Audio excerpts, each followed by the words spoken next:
আজকে বৃহস্পতিবার না? আজকের এই রাতটা যে জুমার রাত জানেন আপনারা?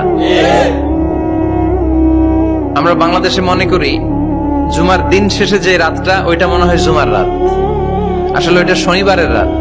ইয়াউমুস সাবত, ইয়াউমুস সাবত, ইয়াউমুল আহাদ, ইয়াউমুল ইসনাইন, ইয়াউমুল সুলাসা, ইয়াউমুল আরবিআ, ইয়াউমুল খামিস, ইয়াউমুল জুমআহ।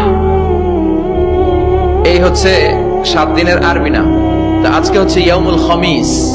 এই দিনে বিশ্বনবী রোজা রাখতেন, সোমবার বৃহস্পতিবার সুযোগ হলে রোজা রাখবেন। যারা রোজা রাখবে তাদের জন্য ইন দ্য ডে অফ জাজমেন্টে আল্লাহ স্পেশাল একটা গেট বানাবে জান্নাতে ঢোকার জন্য। ওইটার নাম হচ্ছে রাইয়ান। মান দাখালাহু লাম ইয়াজমা আবাদা। একবার who can enter within this door he will never be thirsty again. একবার যে দরজা দিয়ে জান্নাতে ঢুকতে পারবে আজীবনের জন্য তার গলার তৃষ্ণা মিটে যাবে।